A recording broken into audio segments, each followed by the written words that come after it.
time I spend here trying to make sense of this place, the more I lose myself within it.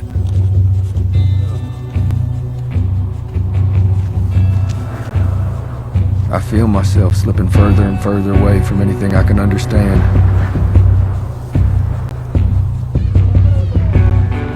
Peace and innocence are losing a battle to hatred and fear. Peace is now the great shrinking minority. So very few in these lands possess compassion.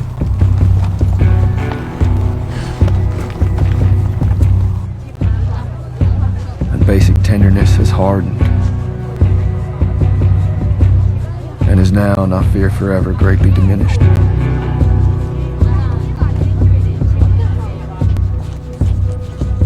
I'm overcome at this time by deep pain from a tremendous and always present lack of love. So few left in these lands know of grace.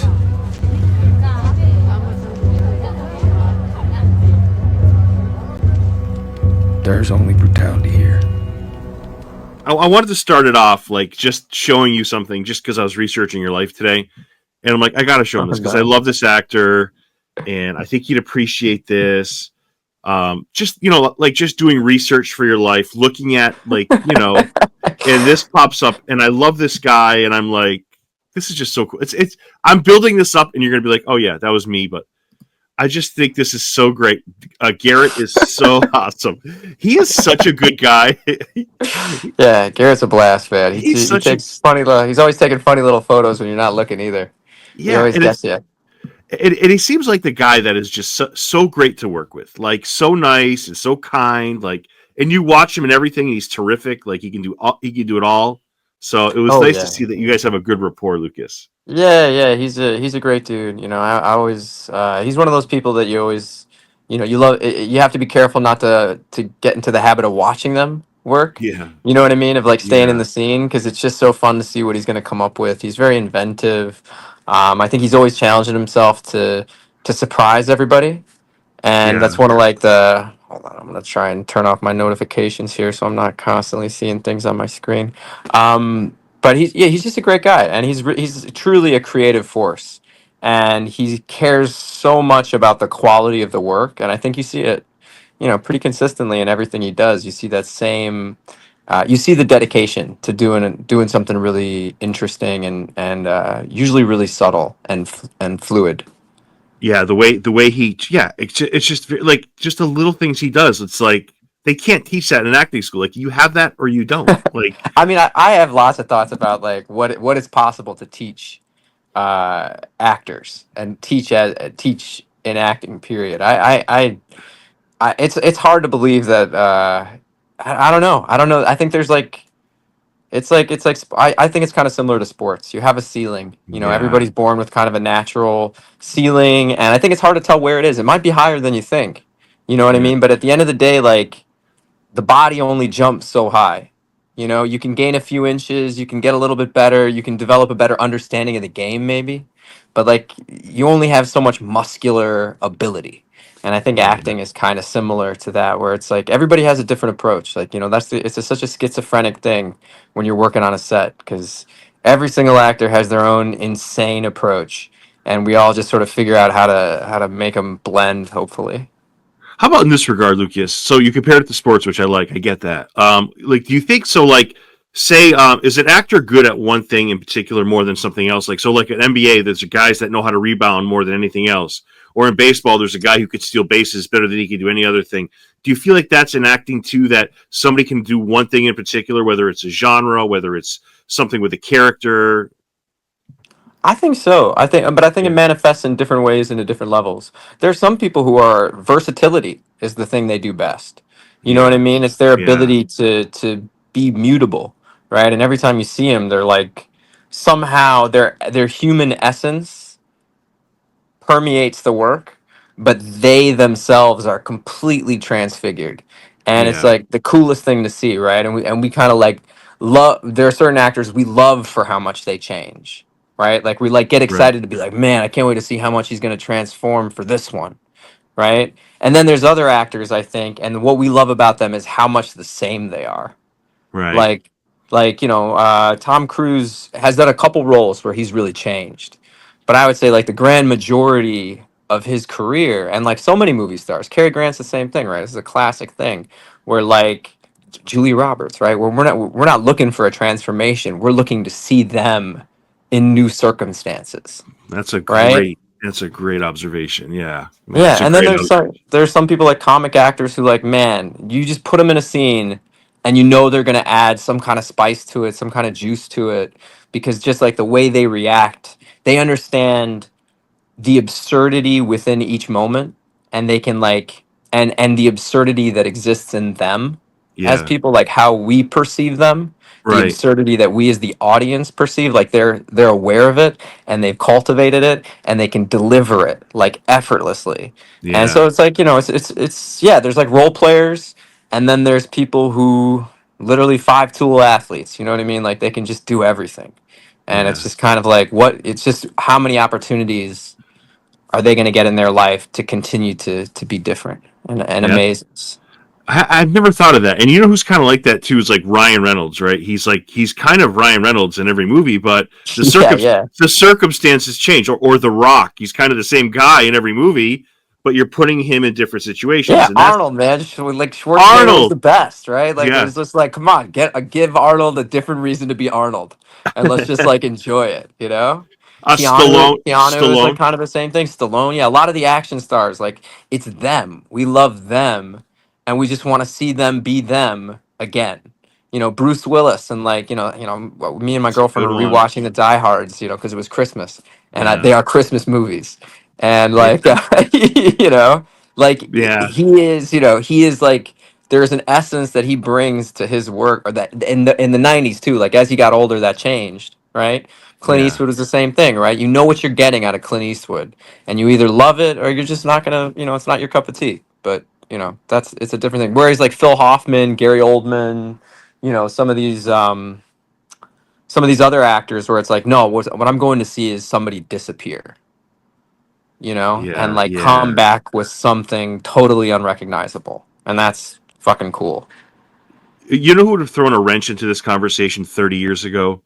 Would have been Robin Williams. It would have been like, yeah, he's Robin Dude, Williams. And then and then Goodwill Hunting rolls around and oh shit, we're wrong. Like, no, he's more than the guy that well, just does. No. yeah. No, no, no. I mean, I think the thing is that this is what I say that because Robin Williams was one of my huge, and like, I'm gonna be a total uh, you know, generic person by saying like I loved Robin Williams growing up, right? Like I adored him. A lot of like the cartoon work that I've gotten to do is like, I think probably heavily influenced by like, stuff I saw him do as a kid. And like I think there are also actors who we get to know better over time.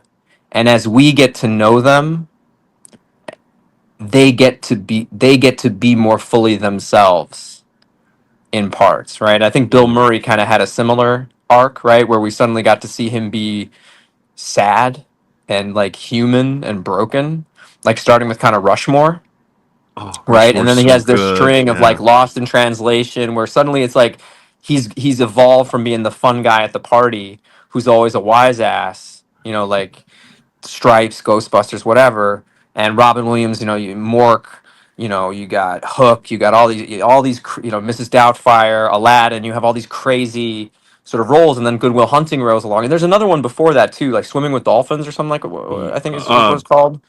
But there's like a movie he did with Adrian Paul, the guy who plays Highlander. yeah. Yeah. Yeah. Yeah. Yeah. Uh, I and get it. I haven't seen it, but I know it exists. Yeah. Yeah. Yeah. But I Yeah. think there's these all of a sudden like we got to see that Robin Williams is a much deeper person than we knew, and Yeah. he got the opportunity to bring it. I don't think he changed as a performer. He was given the opportunity to show us more of himself, and that was really like and I don't know if that's partly him maturing and wanting to show different parts of himself, right? Like it's a mixture of like how much do we change as people over time, and how much is the audience willing to let us grow beyond how they've already seen us. Oh, that's a great point. Yeah. And Yeah. I think like he was always a really like, there's a documentary about him, and I think he was always a really deeply complex person, but we only got to appreciate that sort of complexity in his middle age and his later life. And thank God we did, because I mean, some of those roles are some of my favorite work of his. Yeah, stuff he did for Christopher Reeve aside is like amazing. Like, and the stuff he did with Whoopi Goldberg and Billy Crystal when they raised money in those that comedy set. You know what? Two other movies threw me off with him too. Like Insomnia. Like, hello, where the hell was this? Yeah. And then was it one? Is it 1 hour photo? It's like 1 hour photo. Yeah. what the Fucking hell is going psycho. on? Yes, like you think you've got Robin down. Like even like oh shit, what's the one? Mrs. Doubtfire. Like yeah, that's funny, but it's also a really sad movie. Like that's No, it's heartbreaking. I think heartbreaking. I've been revisiting like a lot of '90s movies recently. Partly nostalgia, partly I was younger then, and I missed a lot of the big hits of that era, because I was like a Mm. comedy kid, right? So I was just inhaling every form of comedy that I could get my hands on, right? It's like from the early days of Abbott and Costello, silent films, Mel Brooks, Looney Tunes, cartoons, just literally anything, right? And the '90s, I was mainly just like, I was sucking down Jim Carrey, praising, but Mm. but Yeah. I was enjoying Jim Carrey's work, but and like Robin Williams is huge for me. There, like I was such a fan of like the early Coen Brothers movies, and I was even though a lot of the jokes were beyond my comprehension. I was loving the Farrelly brothers. Of course, it was just like goofy screwball stuff. But I missed a lot of these big action movies or some of these dramas. And Mrs. Doubtfire, even though I saw it as a kid, you don't realize, you go back, you see that some of these like goofy family comedies of the '90s are about some of the most heartbroken, lonely people in the most devastating circumstances. Like these guys are just, there's like a real brokenness to some of the concepts behind some of the most heartwarming movies of like the '90s. Like even Home Alone, right? You have this old man shoveling the sidewalk, and everybody treats him as if he's this Piece of shit. ruthless Like piece of shit yeah, murderer. yeah. You Dude, know? you're setting me down a vortex, and I'm thinking it. All right, so why are we at Home Alone? You're so right. Like I feel like comedy guys can do drama really well, but it doesn't always work vice versa. Like you mentioned Home Alone. Like John Candy has a part in that, which is kind of it's not really sad, but he's really sad in Planes, Trains, and Automobiles. It breaks your heart. You Yeah. know and then we're talking Jim Carrey. Like everyone talks about Ace Ventura, but his best work is The Truman Show. Like it's Oh, Truman Show. I just rewatched it. yeah, It's so dark. It's so insanely dark, the premise of it. Your whole life, everyone is lying to you.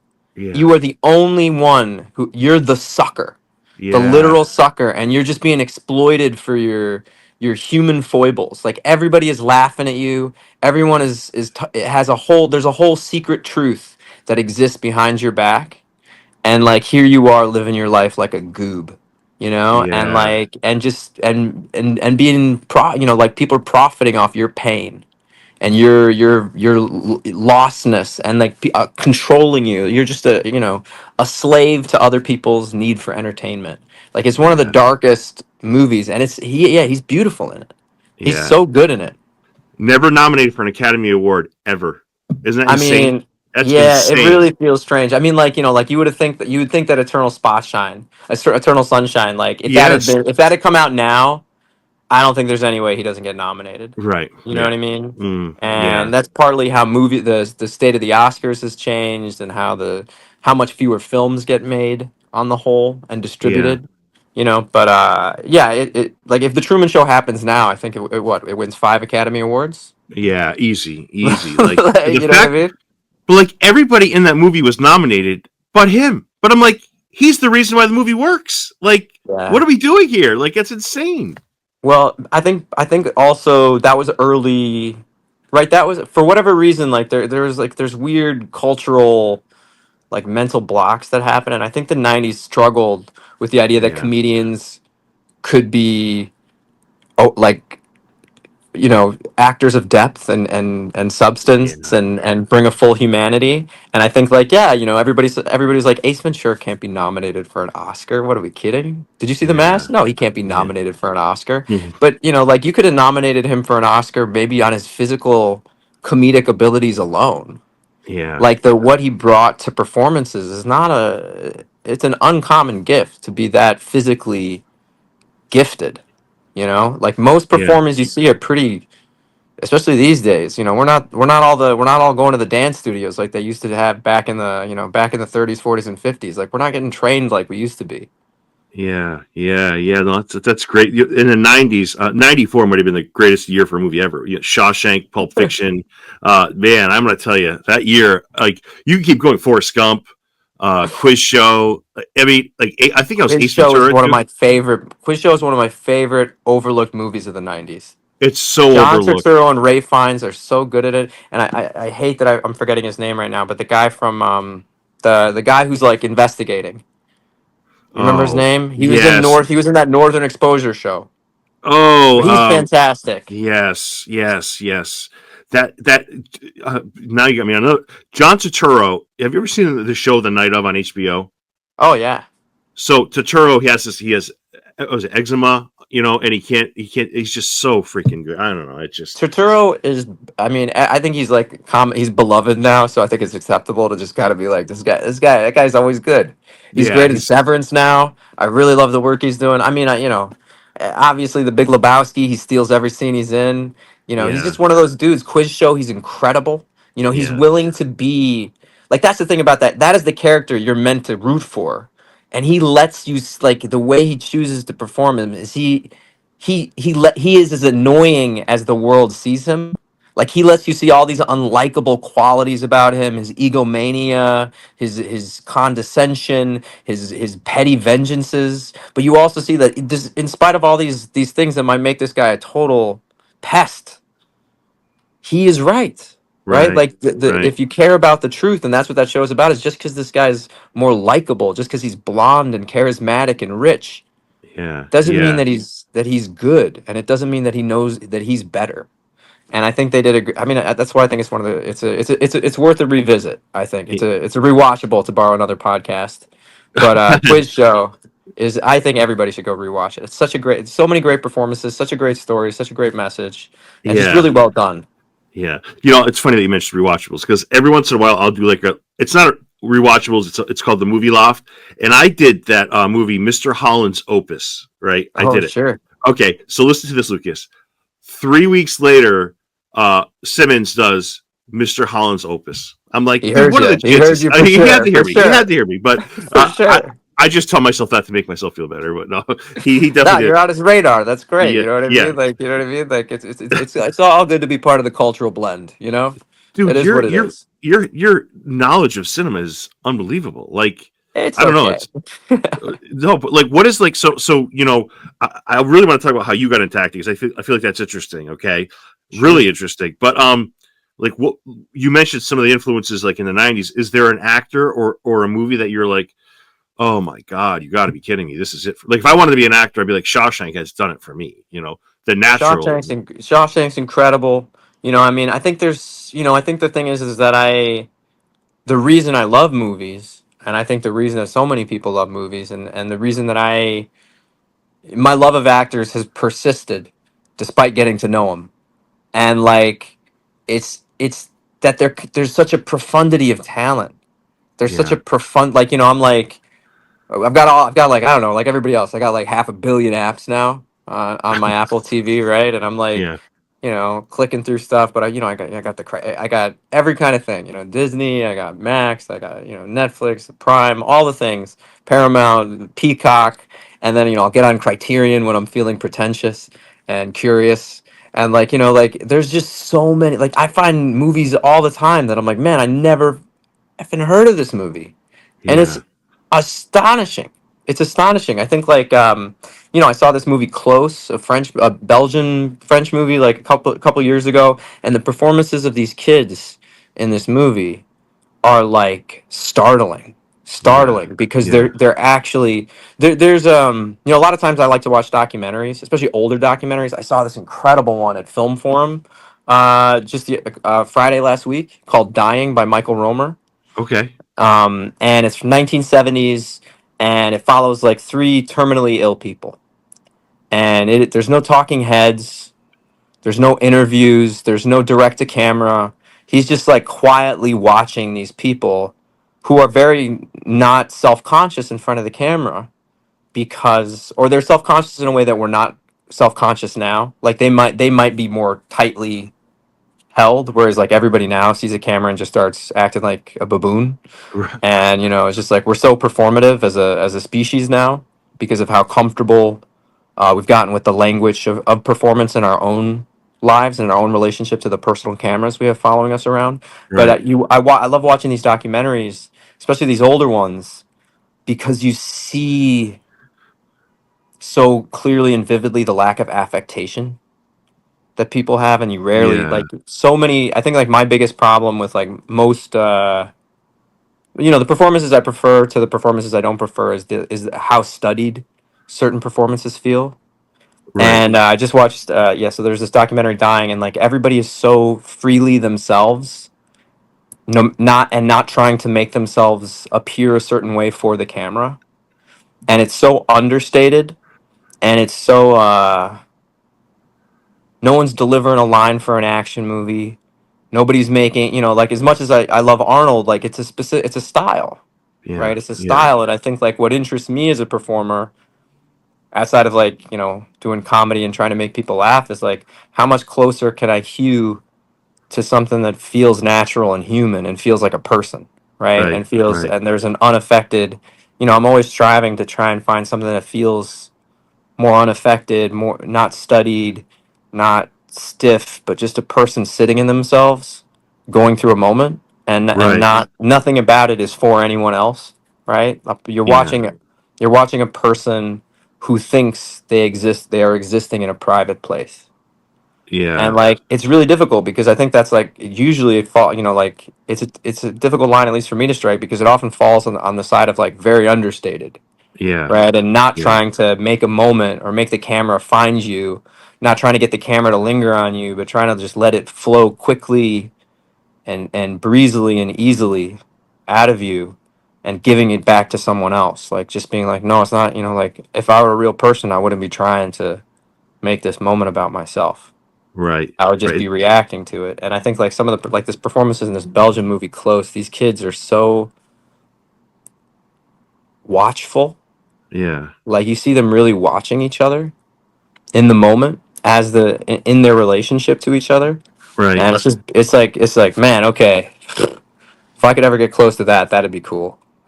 you know Yeah, yeah. The authentic way of which you're describing. Yeah, like yeah, I totally get that. I totally get yeah that, dude. So did your career start? Was it like an accident? Like I got this on yeah yeah IMDb. yeah yeah yeah You saw So some things, yeah, for yeah, sure. so tell me about that, because that's really interesting, because they don't really explain it. So I want to hear it from your point of view. Yeah, I mean, it was a not it was an accident that felt like fate, in a way. Like I come from a family of very artistic people. Either they're artists by trade, or they're artists by inclination. And they're all like, working class, middle class kind of artists, right? So like I always knew as a kid, like it felt predetermined that I'm going to be doing something in the arts. Right. Like it never occurred to me that there would ever be any other kind of career for me. Whatever my natural proclivities and talents might have suggested, I think I could have been maybe better off doing something else. But uh, I had kind of, been a movie lover my whole childhood, so I applied to a bunch of schools, really good schools, to study film. I wanted to be like a cinematographer, essentially. Yeah. Like I wanted to Yeah. get into photography.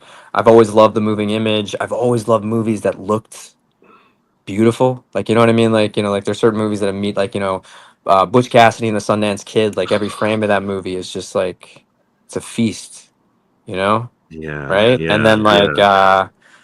like, Badlands is just another one where you're like, every frame of it, you're just like, wow, and so I had this thought that, I could someday, create pictures like that. And I thought that would be really cool. Um, but while I did well in high school. I was, like, whatever, on whatever honor principal scholar. My grades were good, but I didn't have a lot of extracurriculars.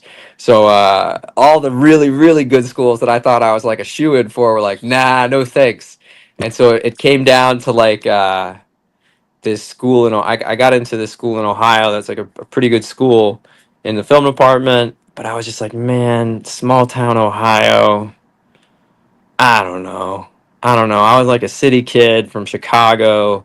My parents went to Michigan, and so I'd grown up like hating Ohio my whole life, and it just felt like not the move for whatever reason. The only other school I got into was this local school that was like across the highway from my high school, University of Illinois in Chicago, and it was first and only school, the only school that I'd applied to online, and I think I'd applied like late one night or something, so maybe I clicked something wrong, but when they accepted me into the performing arts department, and I hadn't applied to performing arts or really done any acting. I'd done a little bit of acting in like grade school and like the mandatory school plays or whatever, and I'd done like maybe one scene study class once for fun when I was like 13. Right. But I was like, I had no intentions of being an actor, but it was this school in Ohio or the school in my own, in Chicago, and my mom was like, you have a loud mouth, why not, give it a shot. And so I was like, all right, and yeah, so I didn't get in any plays my first semester, but then I got in like a student directed play in my second semester, and I got in a couple of the main stage productions, and it was terrifying and it was really fun. I mean, I remember so vividly the first real live performance play that I ever did as an adult. I was like 19, and we were doing like a bunch of Steve Martin, like selections of Steve Martin's like plays and little writings, and Yeah. he'd written some short story, and I had to deliver like a 10 or 12 minute monologue of this neurotic guy at the very end. It was like the very last vignette of the night, and I couldn't hold paper on stage because my hand was shaking so badly. Like I was Yeah. supposed to be like holding this sheet of like reading off this thing, and I'm like, I can't, guys. It's not good. It's not good. But the first time I had this whole theater laughing with me, it's a feeling like nothing else in life. And immediately, as scared as I was, I just was like I wanted to do it more, and I wanted to get better at it. And then I did a ton of plays in college, and we were off to the races. Yeah, it's You funny. know, That's awesome. Yeah, it's funny that you mentioned you wanted to be a cinematographer and I became an actor because Giovanni Ribisi has taken the opposite path. He's an actor now. He's doing cinematography. And I think last year was he nominated for an Academy Award? Or he's like been terrific as it. really, I had no Yeah, idea. Do you? yeah, I gotta look him up. I want to see his work. That's yeah, so cool. yeah. He's been pretty good. Maybe I I still wanted got a to. chance. Yeah, you mentioned your animated stuff. You've done some really good things. Like I think Big Hero 6 is the most underrated Disney film ever. Like I know yours is that you've done the series, which is really good. Like I watched it with my and I have to say, like it's just so powerful, that movie. I mean, obviously you've Oh seen the yeah. movie, but like it just hits home. Like I don't know, Oh, man. Yeah, that and you've done so much here, and I think so too. We're gonna get into American, Primeval in a second, but the love you're getting on Reddit is insane. oh, Like is it's it? yeah, That's just the that's way cool to because hear. everyone's like, where do I know him from? Where do I know him from? Where do I know him from? And everyone's like, oh shit, Raising Hope, he's Jimmy. It's like Yeah, it's just, yeah, yeah, yeah. but it's so great. Like again, like we talked about actors who can do comedy. You are very successful at it. That's if that being your body work, it's pretty impressive. Yeah, Um, thanks, man. yeah. So what do you think? Like when you have people like give you that much love, and we're talking about Reddit and they were trying to just talk about how much your work, how much it meant to them, and how much you were just terrific and so underrated here. That's got to mean the world to you, Lucas, huh? Oh, dude, man, I can't tell you. Like, you know, I think, being honest, like, I got a really big start really young with Raising Hope, and I didn't really know much about the business and much about the business of acting and a lot of technical stuff, and I was pretty insecure, and like big eyed and sort of watching everybody around me, sort of trying to figure out very quickly, like, it's like you've been called up to the big leagues, and you're like, I've never swung a bat before. What am I supposed to? How do I hold this thing? And I remember, like, just like a sort of like create a kind of shape of the journey. Like my first day on Raising Hope, the pilot, they're like, okay, you're gonna walk to your mark over there. It's about 20 feet that way, so you're gonna do a slight banana. And I was like, cool, got it. And then I turned to the camera operator next to me and I was like, "Hey man, what's a mark?" You know, like That's so great. that's day one. That was like day one for me, right? And I was like, "Oh, this is gonna be tough." And then like to have the time to the 4 years on Raising Hope to sort of like start to learn and get my feet underneath me, and then over the years to getting the opportunity to do cartoons, to get to do a little bit of dramatic work here and there. Like I got a fun little part in Handmaid's Tale a couple years ago, Yeah. and got to sort of like do different things. And it's funny because I'd always loved doing comedy, and I think comedy picked me first, and so that's it felt natural, right? But back when I was doing theater, I sort of did everything, and Yeah. it's been really. I had sort of given up on the idea that maybe I wasn't going to get the opportunity to do different things, Right. and maybe I wasn't going to get the opportunity to do different kinds of dramatic work or character work or play, like I was like, maybe my life is going to be doing sort of modern contemporary comedy, and that's Mm. cool. That's a blessing, like how in that case it's like, okay, well, how can I always try to strive to be better at it? How can I learn to grow as a performer? How can I bring how I've grown as a human being into the process? And now that I know what a mark is, this should be easier. um and so like when this sort of western, pre-western, whatever opportunity came along with Pete Berg, and I was like, oh my god, I'm gonna get to do like western. This is fucking sick. And so I was like, immediately I was like, you don't know how many bites at the apple you're gonna get. And I always kind of come in with the idea like, you got to give it everything, like Yeah. Yeah.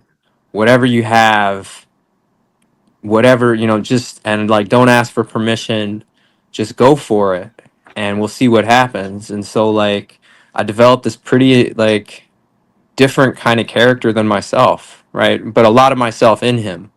That's the thing, is like, um like he, all my, whenever I'm doing good, it's because I'm speaking honestly, through a different voice, maybe through a different look, maybe through a different physicality, but like I'm speaking somehow from the heart. Yeah. Yeah. And like I think like I was mature enough to be ready to try and bring my honest self, as humbly as I could, to this part, and then just do whatever the fuck Pete told me to do. Yeah. Yeah. Like Yeah. Yeah. whatever. And it was like really funny because like I'm so, it was really overwhelming to hear the nice, that like all the people reaching out to me, and to hear that so many people like appreciated my work on the show, because I was like, this is a big show with a lot of people, and I was like just happy to be a part of it, happy to be given a chance to do something kind of different, like really happy. And that was enough. You know what I mean? For me, like that was like, dude, it's like so nice to get, it's like a kid dream to get to be in a Western, right? Like that's been something I've been doing Yeah. since I was like old enough to pretend to be something. I've been Yeah. pretending to be, playing cowboy, right? Mm. And so like it's been so nice, man. It's been so nice. And like, I owe a lot to Pete. He gave me the part really expanded over the course of filming. Like a lot of that, the narration was not originally part of the show. And You're talking about like he the journal entries, right? Where yeah, you're thinking, yeah, yeah, the yeah, yeah, yeah, journal yeah. entries and that whole sort of like that element of the character and that sort of thing. Pete had that idea through filming, through our work together, and he's like, he started seeing something in Dellinger, something a little bit like bigger and more reflective, and he just saw something that he's like he wanted to bring out more, and he's like, I think it could really help tie the show together in different ways and sort of bring kind of like this very all these disparate elements of the show, and kind of like help create a thematic sort of piece of connective tissue through these sort of monologues. And it and I had made a big choice with like to do a kind of voice for the character.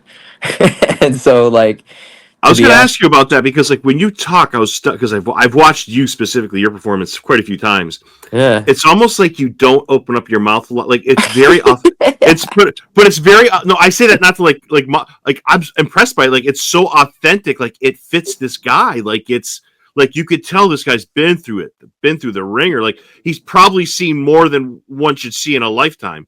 But it's like just the is that something I'm imagining, or is that something you worked on? Nah, it's funny because it was like it sort of came out of nowhere, right? Pete and I'd done a lot of research on, a lot of reading. Um, I'd read a lot about West Point cadets. There's like a class of 47 or something like that, or class of 46. It's this really amazing book about like how a lot of these dudes were orphans who went to West Point, like that they really loved accepting orphans because they're like, these guys will give everything, they got nothing, Yeah. so these like really sort of orphans of privilege to some extent, like they had rich family or somebody had been like, hey, I'm his rich uncle, you take this boy, make him something. And some of the class of 46, like 13 dudes out of it ended up becoming generals on both sides of the Civil War, for better or worse, but these guys went on to have very illustrious careers. And they had these, they had these crazy experiences down in Mexico and out in the frontier where they were kind of just like abandoned to the wilds of into a brutal wilderness. And sort of like, this is an age where like when you were lost, you were lost. Like when you were out there, you were there only with the men you were with, and whatever strangers you encountered were truly strangers. And the level of violence was foreseeable but unpredictable and overwhelming.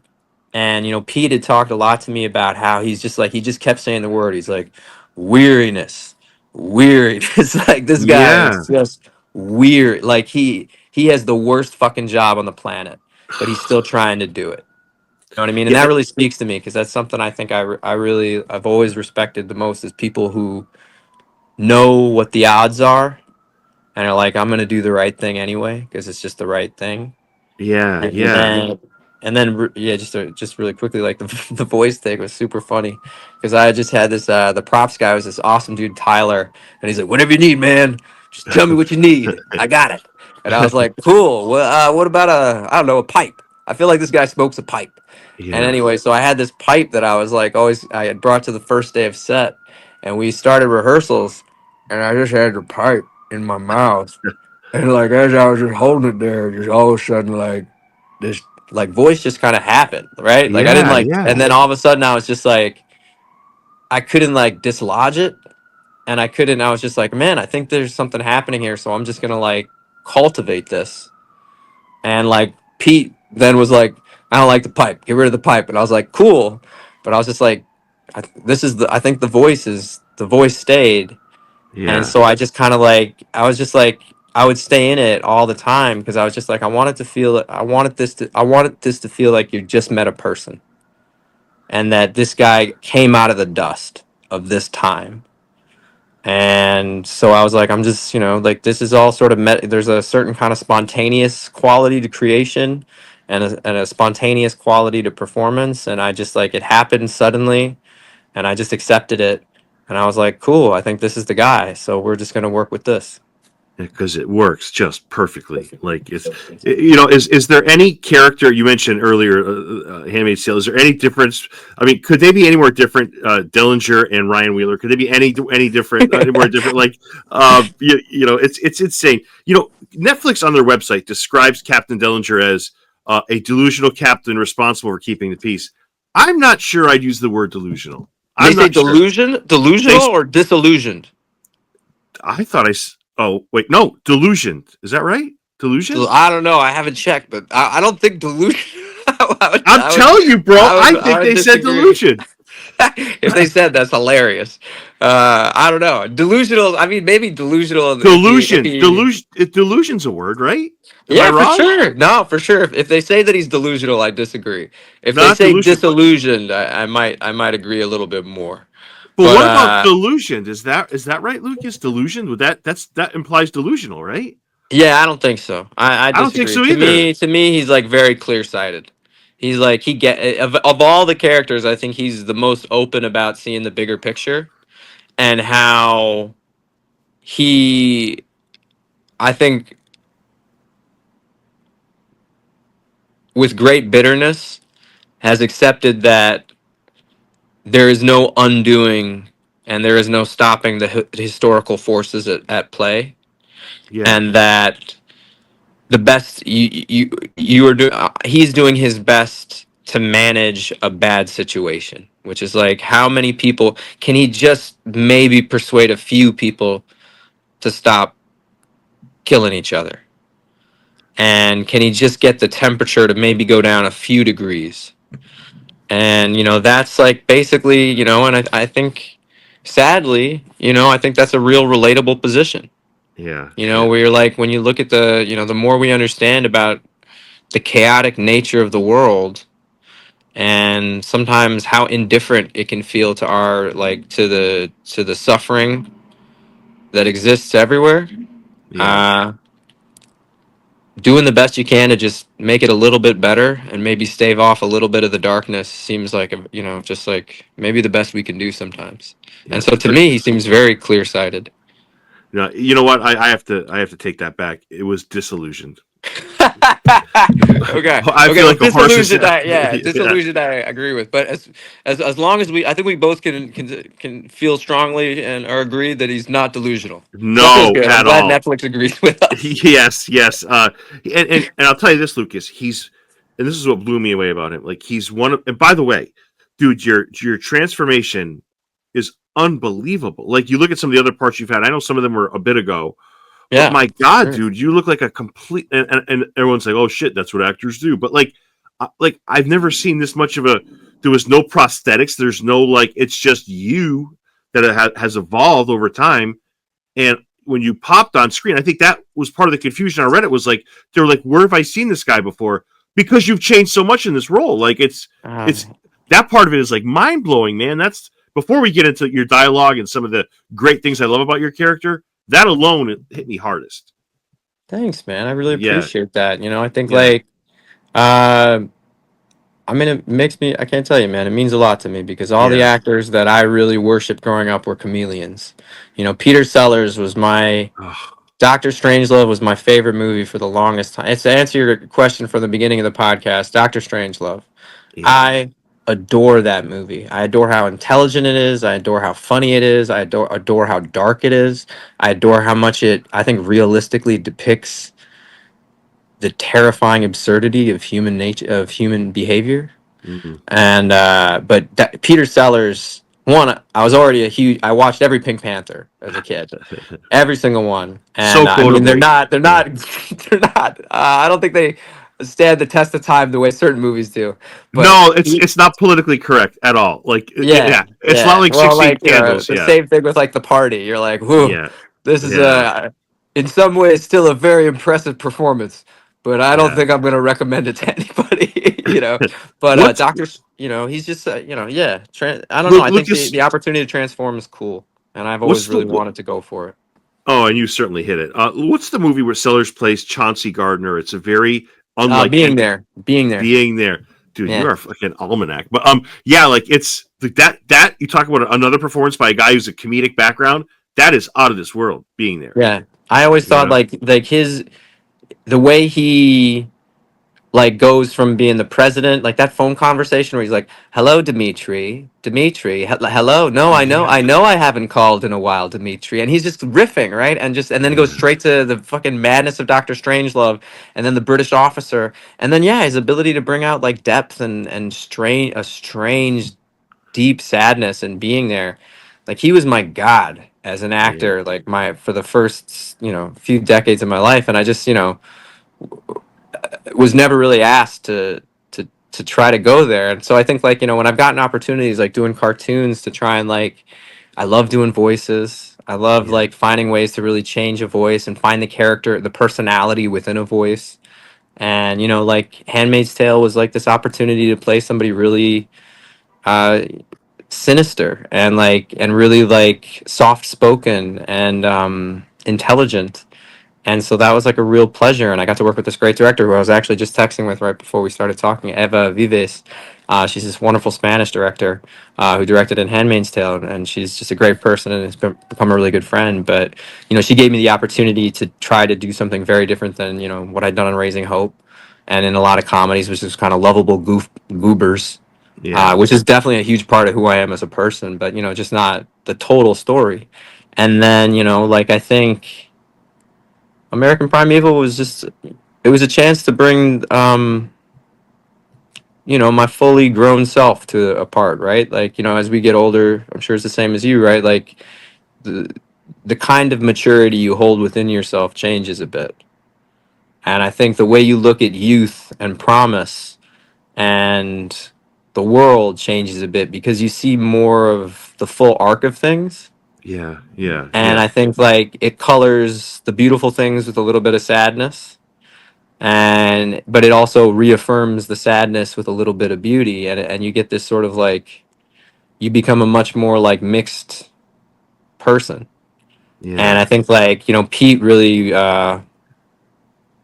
allowed me to bring as much of myself as I wanted to the performance, and I wanted to bring as much as I could for him and for myself and for the story.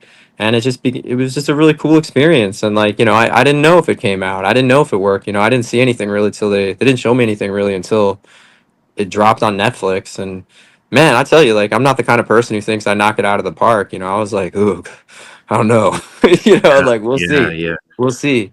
But Because Lucas, yeah. I can see a lot of other actors going for this role and just looking goddamn goofy on screen with a mustache and not the right affect. But dude, not with you, man. It hits home. Like it's like some parts were meant for for one person. This is one of those Yeah. situations. Like it just, dude, it's perfect casting. Like it was Thanks, just bro. so powerful, man. It's just so powerful, and the narration wasn't a bonus. I feel like it was needed. And Lucas, I was listening to the words that you say that the Dellinger says. He uses these words that hint at hope. He says compassion. He says basic tenderness.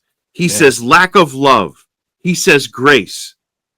I mean, he's almost. I think one of the showrunners, and I'm going to get to this, or producers, said this place is not for enlightened people, and he's an enlightened person, and he was out of place in this place because he was in a triangle of like just a shit show of a triangle, and there's nothing he could have done to make this right, nothing, but like here he is with all this hope, all this optimism, and in a show filled with a lot of gory things.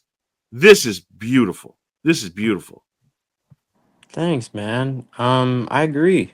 I agree, and I think like it honestly, it's a testament to Pete's soulfulness. Yeah. Like he was a big part of writing a lot of those speeches. We sort of wrote them together a little bit. Like, I mean, that was a great thing. He allowed me to write a lot of dialogue for my character because he was like totally Nice. cool with improvisation, and so like a lot of it was really cool to see how much of my improvisation kind of made the show. That's always like, as a performer, it's like a little thing. You're like, cool, shit, nice. You never know.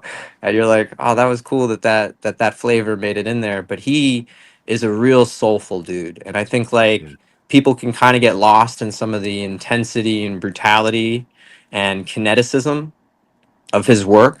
And a lot,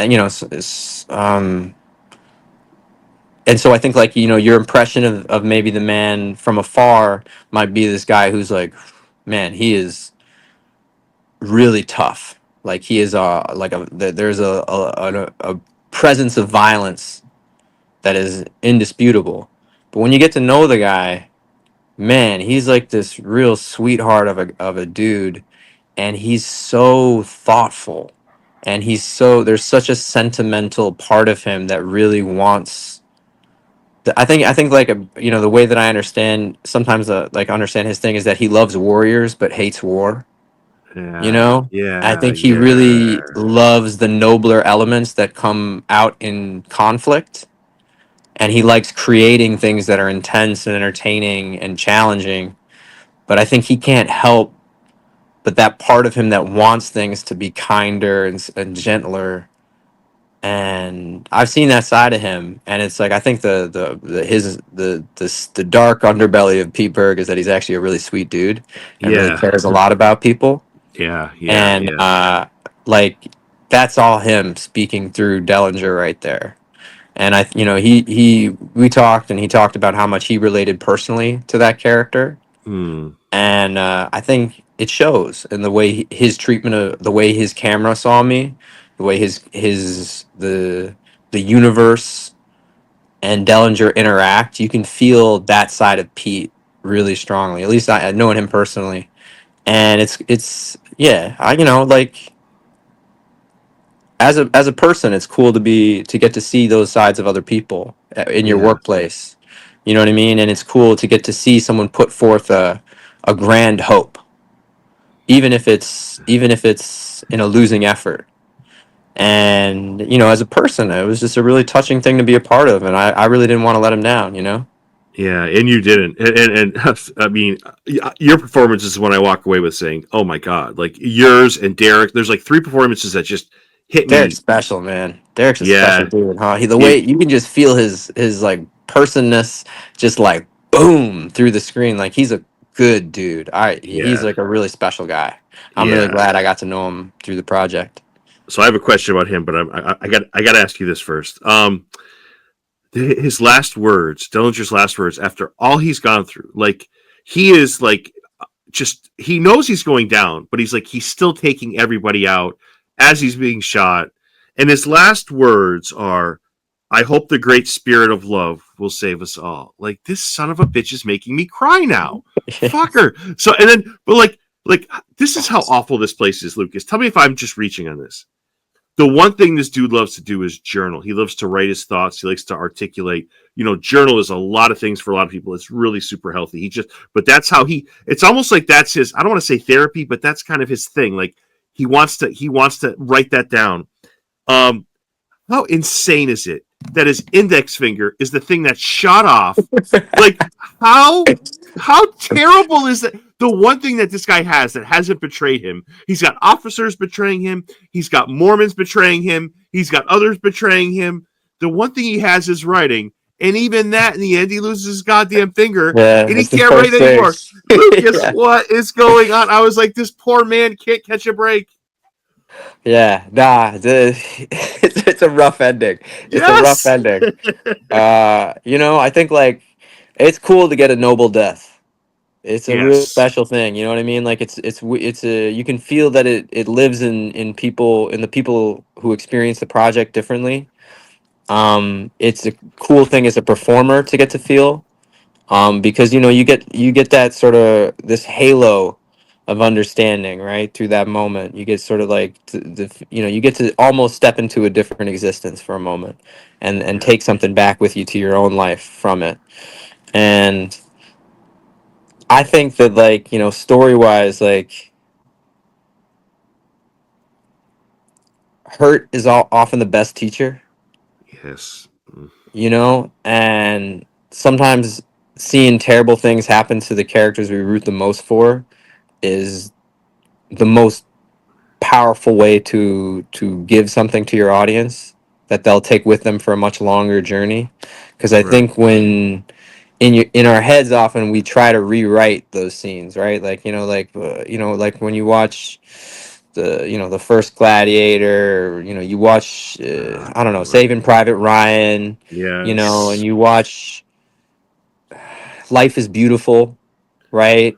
And you see that final scene, like I mean, that final scene with Roberto Benigni in Life is Beautiful. When you see him through the slit, you see his kid's POV of him walking, and even to his execution, he keeps up the illusion for his child that everything will be all right, you know. And it's like yeah, absolutely, it is. I was floored watching that, right? And as a mhm, person who loved comedy, to see comedy used so beautifully as a way of like, even in our darkest moment, like, I'm doing this for you, man. So mm. you can carry the light because I can't carry it anymore. Like, this is the end of the road for me, but it doesn't have to be the end of the road for this idea. Yeah, This like this beautiful idea. And I think, yeah, so sometimes you need a beautiful person to suffer a terrible fate so that the thing that made them beautiful, the audience takes with them forward. yeah, that's really special. There's three scenes I wanted to kind of just talk to you about. One of which is with we mentioned Derek Hinkie, who's phenomenal as Red He's Feather, awesome. and I love the way that scene unfolded. It could have gone so many different ways.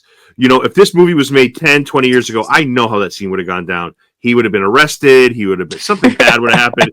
But like just the dialogue that's there, oh, that was beautiful. And he's so like this dude was just like this was like I felt the same thing with each of you. I felt like this was a personal role for each of you. I feel like this is something that came from something somewhere deep. And I don't know. I love talking to him. I love talking to you. And anything you wanted to say about Derek, because I thought he was terrific in this. I think he's a special person, man. I think he lives by an actual code. You know what I mean? He really believes in where he comes from. You know, it matters to him. It really matters to him. He's a and like they're special people in life that you meet. You know, forget actors, man. Forget anything. Like he's led a million lives before this part, and you know he's a family man, and you know he runs a gym. He trains fighters. He you know grew up on the reservation, but he has a pureness to his self.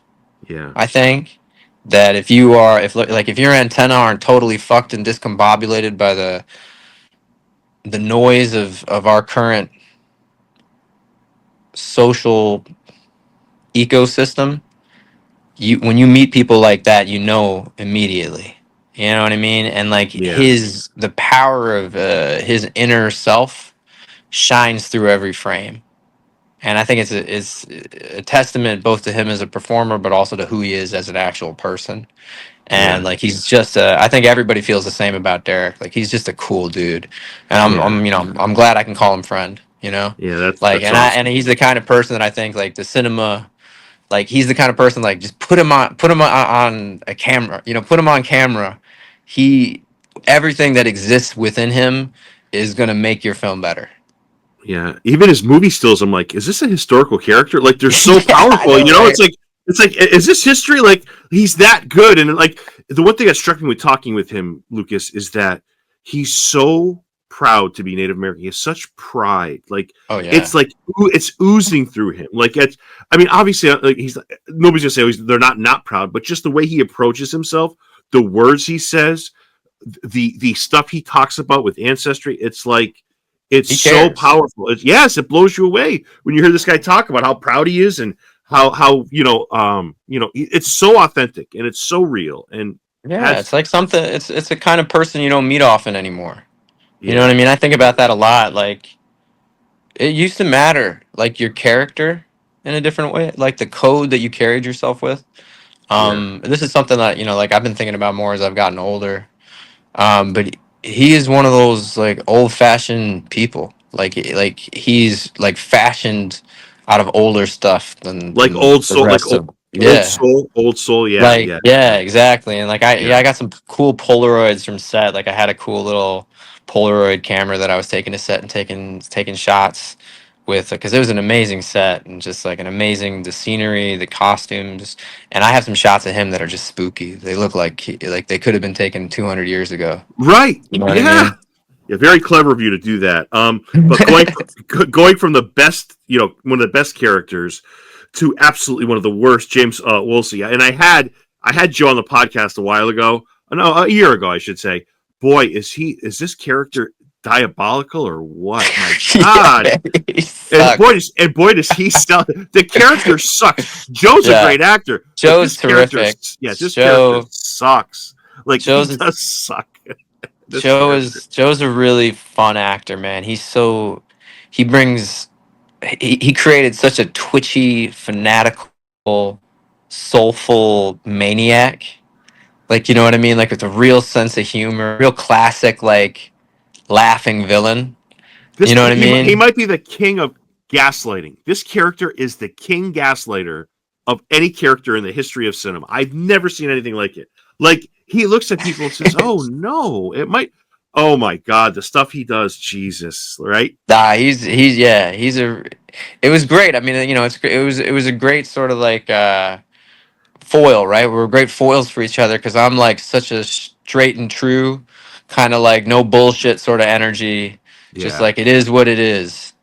That was sort of like the guiding like the guiding mantra of Dellinger in my head the whole time. Whenever I was like sort of getting back into character, I would just start like mumbling "it is what it is" just over and over again because I'm like that's like the like it just is what it is. Like there's no getting Yeah. around it. And Joe on the other hand is like nothing is what it is. You know, everything is what I need it to be. That's Like in this moment. yep. And like Yep. that's such a he plays him with such like a delightfulness, you know, with such Yes. delight, like in the Yes. performance and such a playfulness and such a twitchiness Yes. that it's like a real yeah, he's great, man. I mean, I think across the board, the acting in the show is just like I was really impressed with everybody how it Yeah. all came out because I didn't get to see you know a lot of it happened in scenes very far away from me, so it was like cool to get to see these other bits of the universe, and I was like, wow, everybody's really good at this. You know? Yes.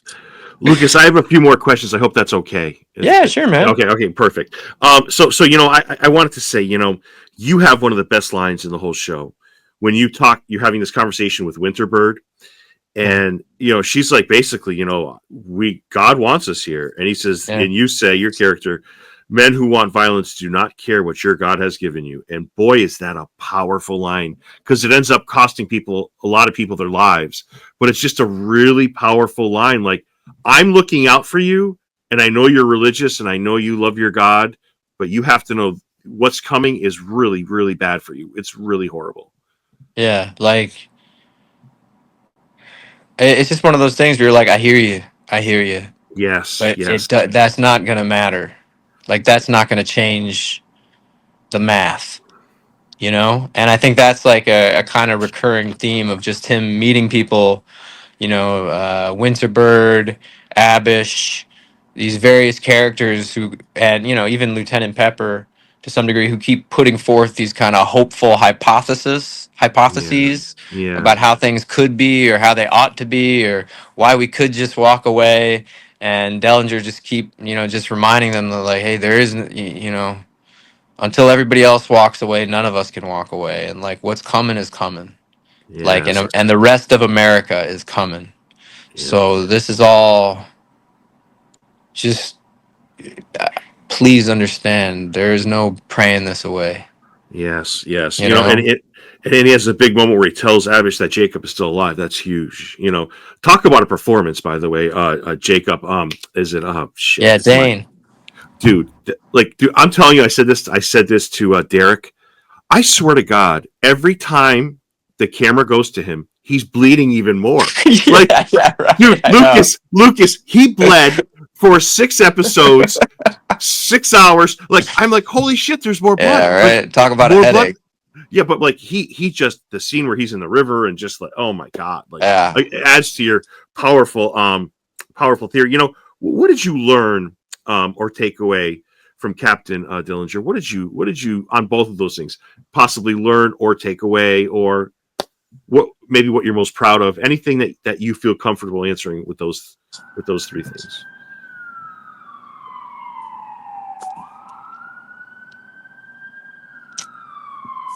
You know,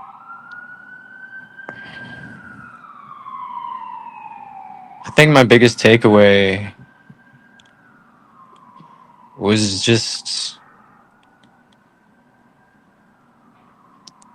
um a lot of gratitude for being asked and allowed to go to a deep strange place and a really honest and sad place and a really still place, um, and to be given freedom to try to create a full human being, because I don't often get asked to do that, and the opportunity to just to really from the ground up try to build the whole spiritual and physical machinery of a different person who I Yeah, cared about yeah, was like a really beautiful task. And I'm really grateful that I got the chance to do it at least once. And you know, I'm enjoying the moment. But like, I think it made me start journaling. one, and start writing my own thoughts day to day. I've always written stuff, but never actual, just my own private thoughts. And that's been like taking that from the character back into my own life has been That's awesome. just really cool, and really, like, like it's bettered my understanding of myself. And like anytime you can maybe get a slightly better perspective on your own self, that's just an incredible gift. So yeah, that's pretty much where I land. That's a pretty awesome answer. And it's not only that you deliver, right, dude? It's that you've created a character that people love. Like, people are talking about this character. Like, that's and do you feel like, from a professional point of view, like, you've shown you can do this? If this is a one and done, I'm going to be pretty pissed. Like, not necessarily the show, but the idea that Lucas can create this and totally believable, a character you absolutely come out of the show loving. Like, maybe maybe the most pure characters in the show, right? Like, Yeah. he has no agenda but to appease others and make sure everyone is all right. I don't want to say appease, maybe keep. Now I sound delusional, but just maybe just to make sure try to keep the peace in a no-win situation, which is so admirable. Like, dude, you should be so proud of yourself. And I know I'm throwing on some extra glaze right now, but it's glaze. I'll take it. I'll take it. But it's well-earned glaze, and it's one of my favorite performances of the year. So I just, I'm so lucky to be able to just tell you that. Thanks, Yeah. thanks, Derek. Yeah. Man, I really appreciate it. I think I'll be around for a long time doing stuff. So Me I think too. we'll see what those opportunities look like. But either way, like, this was a wonderful experience, and it's been made so much more wonderful by like kind people like yourself, and letting me know that I did okay. And I think I just want to say thanks, man. I really appreciate it. Like, from a very honest place. Like, I come from like a pretty modest background, and like the opportunity to do work on this scale and to feel that it's appreciated is like a very moving thing, and so it just means a lot to me. So thank No, you. that's awesome. I want to end with this. How much did Eric Newman or Julie O'Keefe or Peter tell you about John Gunnison? And for John Gunnison, for those listening to this or watching this on YouTube eventually, he is who I think Eric said they had in mind. Right? Yeah. It's loosely based on his story, because his ending is quite the traumatic effect. But did you know anything about John? Like, it's not after his life, but it's kind of, there's some similarities.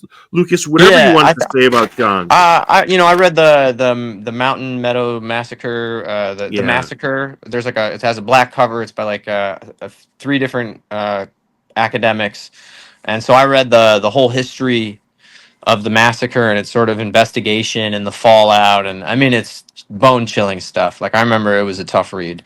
Like, I had to put it down a lot of times and just be like, kind of That's hard. Yeah. just sort of just because it is they documented the narrative in an appallingly unforgettable fashion. So I didn't know a lot about Gunnison, to answer here, but I knew him from the story, and then I knew from Pete how he personally interpreted this character. There's a funny story, man. Because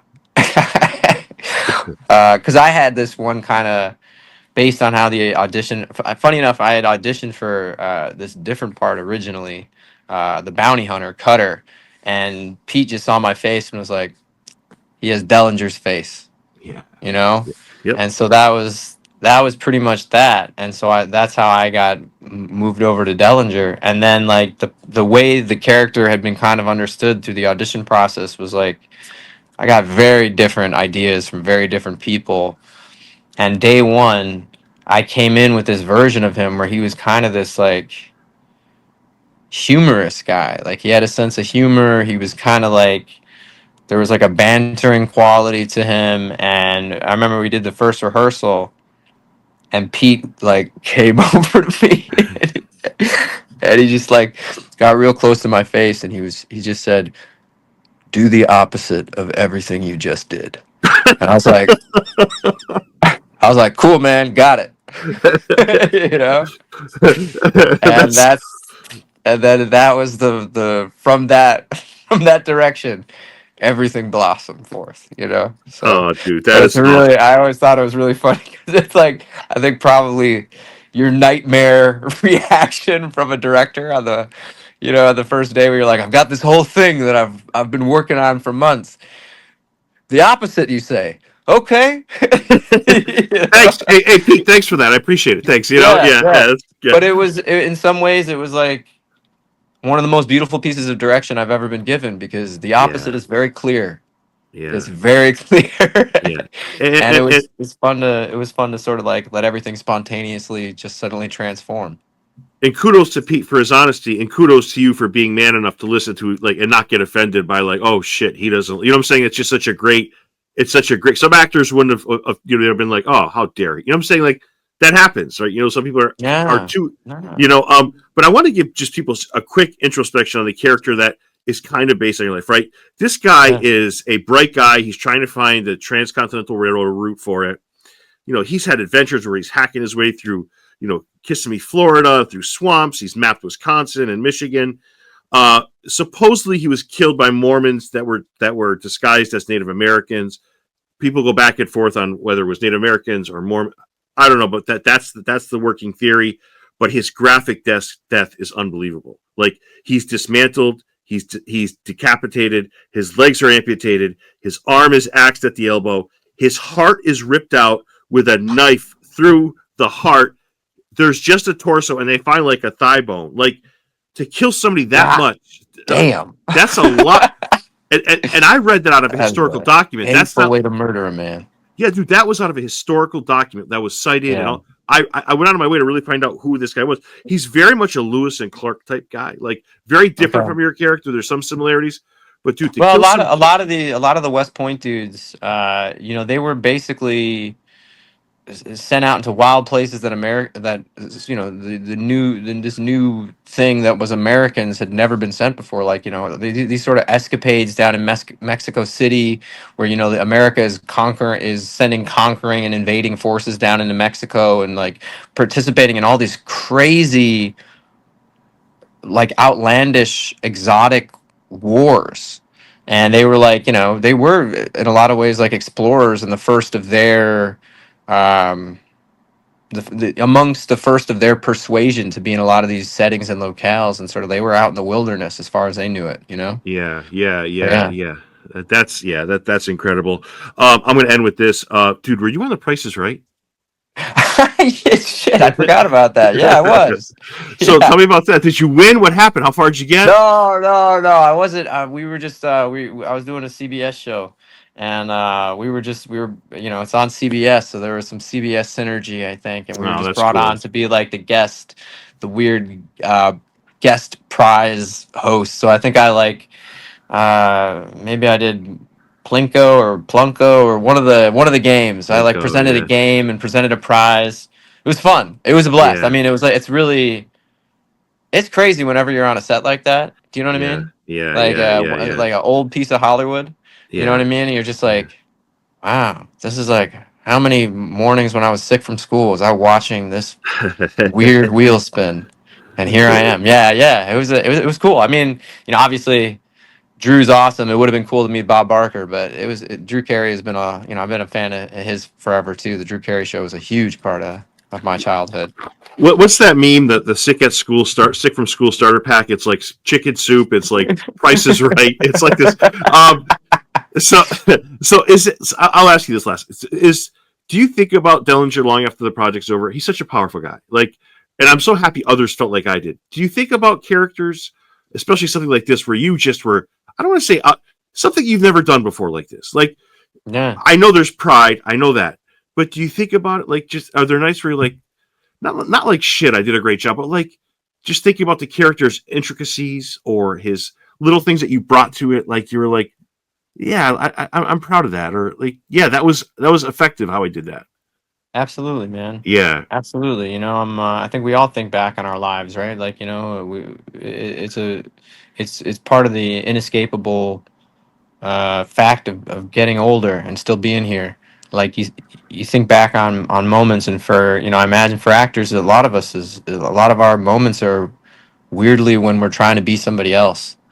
And I mean, that's true in a minor degree to all of us, right? We all have different moments of like performing as versions of ourselves in our Yeah, lives. yeah, But I was born with a really crazy memory, um, and it's been a both a get like a real help and a crutch at times. But like I struggle to forget things.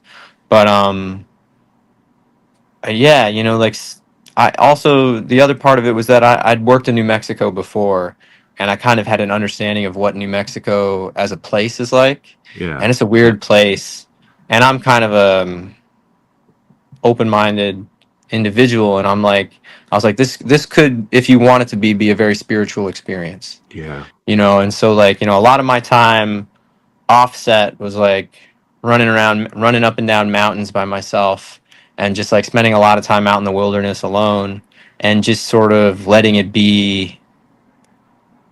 the weirdness of New Mexico speak as directly to me as it wanted to, yeah, and inhabiting the character for longer periods of time, and really talking and trying to feel him get deeper inside me, and feel the wherever the deepest part of me is and the deepest part of this character, kind of try to have them meet and get to know each other, and start to just like embrace in a way that's kind of like merging, right, but so for me it's like he feels like he feels like a real person to me in some ways, like yeah, in the way that like your imaginary friends from childhood can feel like real characters from your life. yeah, You know what I yeah, mean? And yeah. the way Calvin and Hobbes feel like real people to me. Oh, that's a Like, great one. they're not real people, but they live in you in their own real way. Yeah, And so like he represents a part of me that off camera is much more present and visible to people, which is a much, more reflective person, and uh a person who's much more conscious of a lot of the inevitable sadnesses of life, yeah, and tries to find a hopeful way through them. And so yeah, like Dellinger, he stays with me because he's connected to that part of me, and the New Mexican experience is such a weird woolly place that like there were a lot of very personally moving moments that I had out there in the desert, uh, both in character and out of character, that will stay with me forever. Were you alone, Lucas, or were you with someone? Were you like when you weren't shooting? Was there a lot of solitude there as far as off Oh, camera? yeah. I mean, I hung out with Yeah, people, and I made some cool relationships and friendships. right, And right, spent a right. good amount of time with people. But I'm like a mix of solitary and social just by nature. And Gotcha. I knew that I was going to be out there for months, riding horses and being out there. And I took it upon myself that I'm going to go off on my own. And like, so I would spend a huge chunk, like there's this one little mountain outside of Santa Fe, Adelie Mountain, that barely anybody hikes on. And it's beautiful. And it's like a 4 mile hike to the top.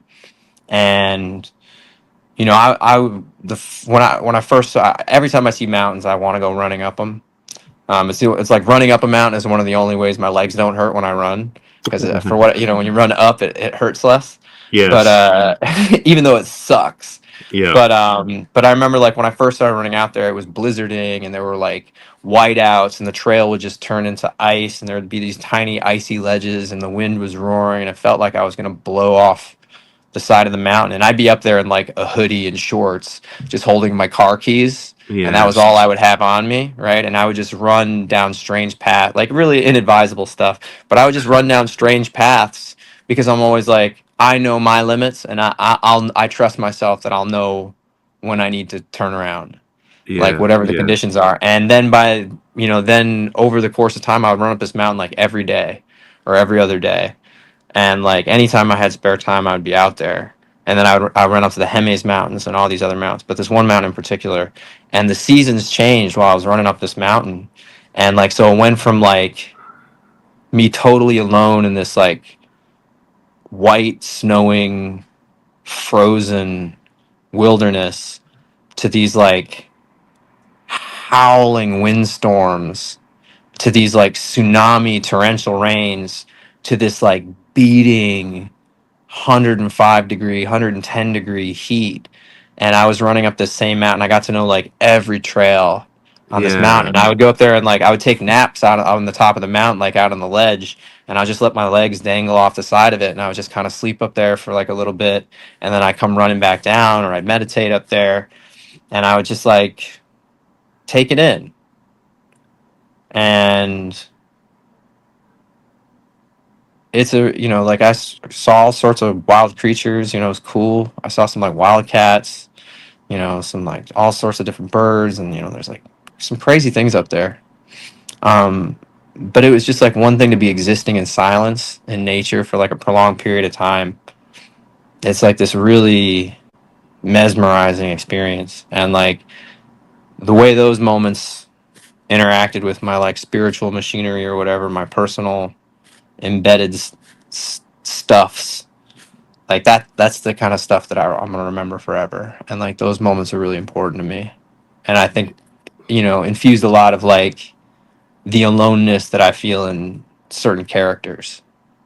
Yeah, there's something really beautiful about that. Like being that weather, like experiencing it. Spiritual is a great word. Like even like around here, it's like 8 or 9 degrees, and with the snow and the wind howling, everyone complains, "Oh, it's too cold." It's cold, but there's something beautiful in that. There's Oh something yeah, stunning man. in that, Lucas. No, yeah, Like I've it's always just, loved it. I mean, since I was a little kid, right? Like you go out in crazy yeah, thunderstorms and like yes, it's just like seeing the lightning crash, and like the desert and the mountains are so like landscape is so vast and so undeveloped in New Mexico. It yeah, feels primeval. It feels original. You know what I mean? You feel like you're looking at rocks and trees that haven't been disturbed in thousands of years, right? And like you're looking at, like barely touched land, yeah, and like yeah, there yeah, you feel it, you really do. I mean, if you're open to it, you can really feel what's out there. And so I came in with the intention of like, I'm gonna get as weird as New Mexico wants me to get. yeah, yeah, And and it was a blast because of it, and it was like, yeah, man. There were there's real personal moments up there, like when I was totally alone out in the wilderness in the middle of nowhere by myself in extreme elements, watching what felt like the mountain get torn down around me, and yeah, just staying in it and just being in it and being immersed in it, and then running down in like pitch black, running down a mountain in the total darkness, and like, yeah, it was a wild time, and man, I sucked every drop out of that experience that I could, because I knew like life.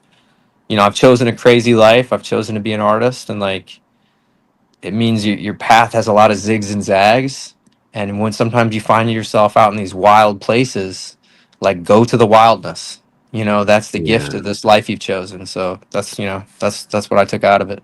I've asked that version of question to 500 actors about a character they've had that's lasted with them. It's versions of it. Your answer is easily my favorite and the best answer. So good job with that. Were See, I you aware? appreciate it. Were you aware of the connection with the Revenant with Shay's character? Is it Bridger? Did you know that there was a connection to the Revenant?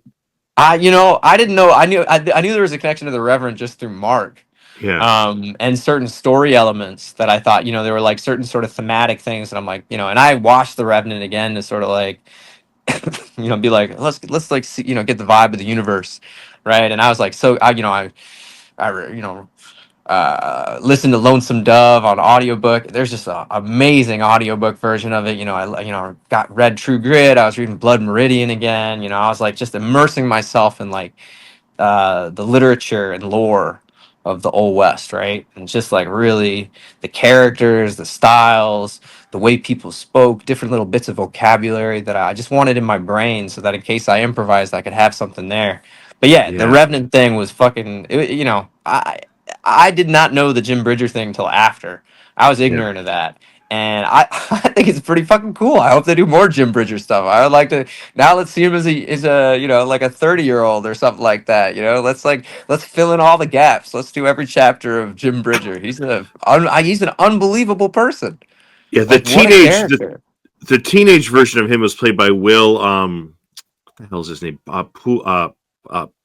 he was the gold guy in the Guardians movie. Oh shit! Now I have No, to yeah, he's find. great. He's great in The Revenant. He's a great actor. I've Yeah, always enjoyed his work. But yeah, I had no idea Will that's who Poulter that was. boy was. Will Poulter is Shay's character, but man, is there any social media stuff you wanted to get off your chest? Is there any Nah, future projects you want to talk about? I don't do social media, but I'm currently working on Tim Allen and Kat Denning's new show on ABC. I'm Oh, playing another. nice. Yeah. I'm playing another Jimmy. I play Kat's husband and the father of the kids on the show, and I'm like this, you know, just goofy wannabe rock star. And Yeah, it's totally different vibes, classic. I love multicams. I grew up worshiping multicams as a kid. I thought they were the best things on earth. And so every time I get the opportunity to do one, I love it. And I'm having a great time. I'm going back in February to shoot a little bit more with those guys. It's just a great cast. The kids on the show are just amazing, talented little actors. I shouldn't say little; they're grown in their own way, but yeah, very talented actors. Kat's a wonderful person and actor. Tim's a blast to work with. I mean, he's a bit of Hollywood history. You know what I yeah, mean? Like hearing yeah. him do Buzz Lightyear on set. It's funny because it's not a total like a huge change, but there's a change that happens when he does Buzz, and it was just like tingly. I was like, wow, that's right. Especially a He's guy with your Buzz background. Lightyear. Yeah, with your background in animation, your background with voiceover work, you had to be like equally as impressed, right? Oh yeah, man. Yeah, I mean, yeah. I have some fun Pixar stories of my own, and like, yeah, so I'm working on that right now, and then I've got like I wrote a feature script that I'm getting off the ground, and I'm lucky enough that one of the EPs from American Primeval was signed on to executive produce my script, and Oh, nice. it's an exciting opportunity to try and direct something and get behind the camera. So, wish me luck on that adventure. But Yeah, dude. we're early days in that. But yeah, that's pretty much everything right now. I hope you come back to promote it. I would love to. I would love to. If this thing comes to fruition, I'd love to have you back. Yeah, man, Uh, it's been a blast getting to chat with you, man. You're a yeah, great convo. You seem like a great guy. I really yeah. appreciate you having me on. Yeah, thank you for coming and just talking all that movie and with your new show. I hope you found your mark. I could tell you what that means if you'd like. No, you are a good dude, man. This is as much fun as I've had in a conversation in a long time, and I really, really appreciate you giving me like half of your life during this conversation. I've kept you on so long, my guy. I'm so sorry, I'm sorry. I'm a real chatty Cathy, no, man. I love it. I love it. I don't hope I didn't keep you from anything because it's just like No, I enjoy every minute. I'm hanging out at my cousin's place. I'm taking her into surgery tomorrow, so I'm just doing a sleepover at her place before we Okay. take her in. So I'm just chilling tonight. So plenty of time. I hope all goes well, and I'm going to throw this last glaze out there. I want to thank you for moving me to emotion with the show and just bringing me to a place in my heart, that place that we all love to go to movies and watch shows to get that like high, to get that take me out of my body and put me somewhere else, right? Thank you for your performance. Thank you for bringing me there. You are so gifted, and I cannot wait to see what the future holds for you. That's a really appreciated thing. I'm really touched that you said that, man, and shared that with me. Thank you. I really Yep. appreciate it. All the It's best, been an best wishes. absolute pleasure chatting, man. Yeah,